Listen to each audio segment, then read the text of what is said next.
तो इस सूरत हाल में अवाम मुंतज़िर हैं कि नवाज शरीफ साहब कब वापस आएंगे और आके इस सारी तहरीक को लीड करेंगे। देखिए, नवाज शरीफ साहब ज़रूर वापस आएंगे, लेकिन अभी जो वो बाहर गए हैं हमने उन्हें नहीं भेजा, हुकूमत ने भेजा। जब उनके मुआलजीन ये राय देंगे कि उनका इलाज मुकम्मल हो गया है, वो वतन वापस आ जाएंगे। लेकिन अब तो मुझे लगता है कि ये हुकूमत दिलचस्पी नहीं रखती कि वो वापस आएँ, क्योंकि तो जिस शख्स का ट्रैवल डॉक्यूमेंट ही आप ख़त्म कर देंगे वो कैसे ट्रैवल कर सकता है। नवाज शरीफ साहब जितना इंतहाई स्टांस ले चुके हैं, क्या अब वापसी का कोई रास्ता है? ये नवाज शरीफ साहब ने कोई ऐसा स्टैंस नहीं लिया कि जो बहुत इंतहा पसंद हो। हम फ़ौज के या इस्टेब्लिशमेंट को कोई नुकसान नहीं पहुंचाना चाहते। हर मुल्क के अंदर ये इदारे होते हैं, लेकिन हम समझते हैं कि जब इन इदारों का किरदार सियासत में आएगा तो ये किसी एक फरीक के साथ टैग हो जाते हैं। तो इन इदारों को गैर मुतनाज़िर रहना चाहिए। लेकिन सर मेरा ख्याल है बारिश शुरू होगी अब। जी चलते हैं, क्योंकि आपके सवालात ने अल्लाह की रहमत भी बुला ली है।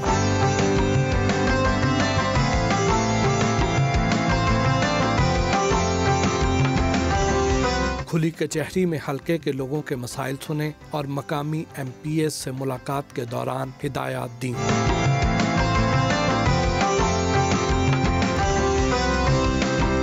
पाकिस्तान को जो चैलेंजेस दरपेश हैं, कौन सा ऐसा रैपिड सलूशन है जिससे मुल्क का मुआशी पहिया फौरी तौर पे दोबारा चालू हो सकता है? तो इकनॉमिक बहाली के लिए बुनियादी फैक्टर होता है वो किसी भी मईशत में सेंटिमेंट या कॉन्फिडेंस होता है। इन्होंने हमें नीचा दिखाने के लिए नेगेटिव पब्लिसिटी करके वो डिस्ट्रॉय कर दिया। हमने उसी को दोबारा बहाल करना है। फिर नैब गर्दी के ज़रिए हर अफसर डरा हुआ है, कोई पैसे वाला पैसा नहीं निकालता, तो खौफ की फ़ज़ा को ख़त्म करना है। और तीसरी बात ये कि आपके पास विजन होना चाहिए, रोड मैप होनी चाहिए। और चौथी चीज़ ये कि आपके पास कॉम्पिटेंसी होनी चाहिए। आप तो सर नेशनल लेवल की पॉलिटिक्स में हर वक्त मसरूफ़ रहते हैं, यहाँ के मामलात कैसे हैंडल करते हैं? देखिए, एक तो मैं हफ्तावार आता हूँ, लेकिन मैं बहुत खुशकिस्मत हूँ कि मुझे एक बहुत अच्छी टीम मिली है।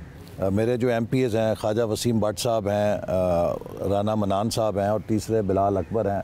हम यकीन करें कि एक फैमिली की तरह काम करते हैं और ये भी भाइयों की तरह घर का बड़ा समझ के साथ चलते हैं। तो ये टीम के साथ बोझ बांटा जाता है। ख्वाजा साहब, एहसन इकबाल साहब तो बड़े परफेक्शनिस्ट हैं, तो इनके म्यार तक पहुंचने के लिए आपको तो बहुत ज़्यादा जतन करने पड़ते होंगे। कोई शक नहीं, लेकिन उनका म्यार एक ही है, खिदमत खिदमत खिदमत और ईमानदारी के साथ। इंशाल्लाह हम भी पूरी कोशिश करते हैं कि जो उन्होंने मुझे लाइन ऑफ एक्शन इन्होंने दिया होता है उस पर अमल करें। राना साहब, एहसन साहब कभी नाराज़ तो होते होंगे, किस बात पे ज़्यादा गुस्सा कर जाते हैं? जी बिल्कुल, मैं भी जिस तरह बात हो रही थी कि अपने हलके में एहसन साहब की सरपरस्ती में इनके विजन के मुताबिक हम अपने लोगों को मसाइल हल हम करते हैं, लेकिन बिल्कुल कभी नाराज़ होते हैं, कभी किसी के साथ किसी की शिकायत हो, कभी हमने अच्छे रवैये से किसी से बात नहीं की। हमारी तरबियत ही ये करते हैं।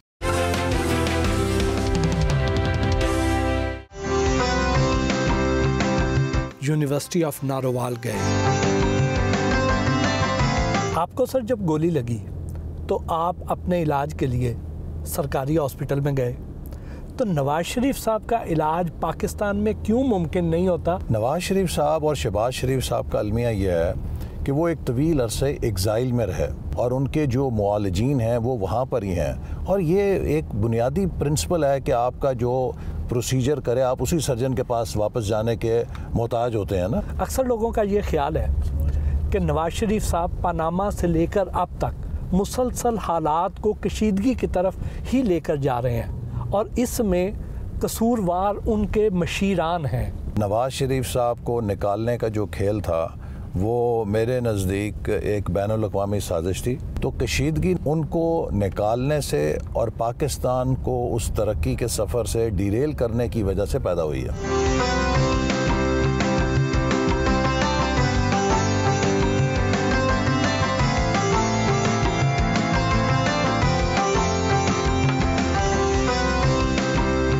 क्या ये यूनिवर्सिटी ऑपरेशनल है? जी अल्हम्दुलिल्लाह ये यूनिवर्सिटी ऑपरेशनल है। इसका जो एक मेन पुराना कैंपस है वो तो शहर के अंदर है। ये नया कैंपस असल में ओरिजिनल है और हमने जहाँ इसको मोहसिन साहब छोड़ा था 2018 में, एक ईंट नहीं लगी। आप देखिए कितनी शानदार इमारतें हैं, लेकिन इन्होंने सिर्फ रास्ते बनाने थे, इन्होंने ये जंगल साफ़ करना था या लॉन्स बनाने थे।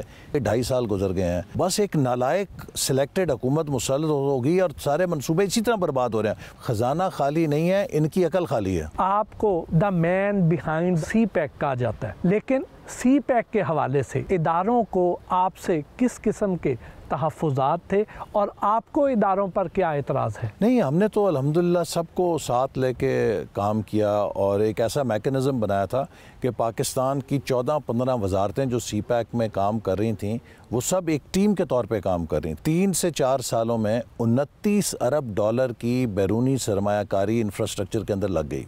थर के अंदर 72 साल से हमारे पास इतना कोयला था जिसकी एनर्जी वैल्यू ईरान और सऊदी अरब के तेल के बराबर है।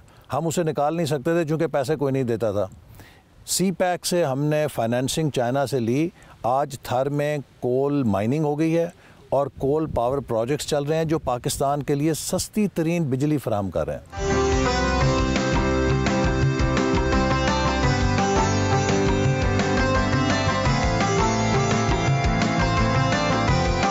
डिस्ट्रिक्ट हेडक्वार्टर हॉस्पिटल नारोवाल में कैंसर वार्ड दिखाया।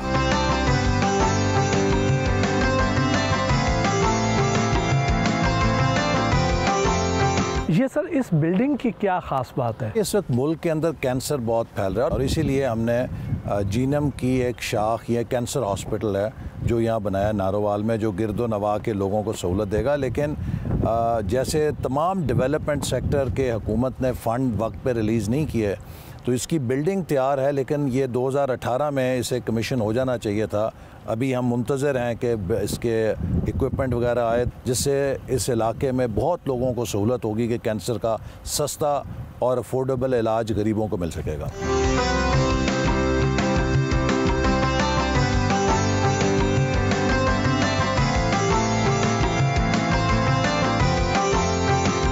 स्पोर्ट्स सिटी कॉम्प्लेक्स नारोवाल भी लेकर गए।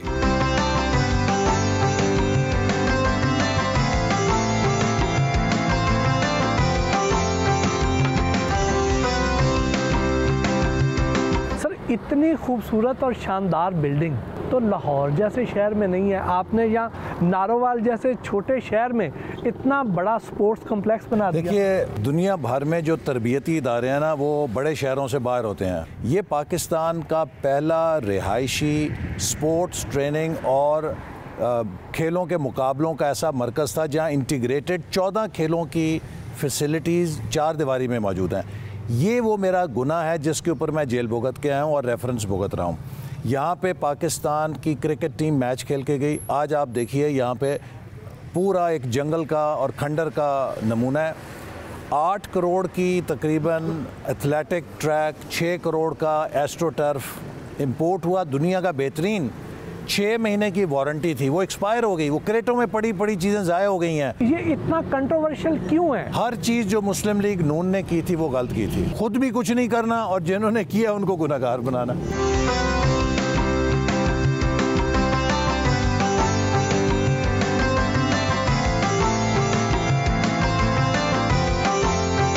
University of engineering and technology Narowal campus का दौरा किया। आपने यूईटी का नारोवाल कैंपस तो बना दिया लेकिन अभी तक मुकम्मल नहीं हो सका। अगर हमारी हुकूमत रहती तो ये भी 2018 के इख्तिताम तक मुकम्मल हो जाता। मैं एक इंजीनियर हूँ और मेरे इलाके ने मुझे मुंतखब किया तो मेरा भी ख्वाब था कि इस धरती से बेशुमार और इंजीनियर पैदा हों और मैं एक इंजीनियरिंग यूनिवर्सिटी का तोहफ़ा दूँ। मेरा ये ड्रीम थी कि ये यूईटी MIT की तरह इनोवेशन का मरकज़ बने और इसीलिए हमने यहाँ पे ये आप देख रहे हैं कि सामने एक इनोवेशन सेंटर रखा था जो पाकिस्तान की किसी भी यूनिवर्सिटी में पहला स्पेसिफिकली डिज़ाइंड इनोवेशन सेंटर है, लेकिन वो सब ख्वाब अधूरे रह गए हैं। आप भी 5th जनरेशन वार की बात करते हैं, आपके ख्याल में इसका हदफ कौन है और इसका बेनिफिशरी कौन है? 5th जनरेशन वॉरफेयर मिलिट्री की जंग नहीं है कि इसमें गोली चलाई जाए, मिसाइल फायर किए जाएं। ये कोरोना की तरह है।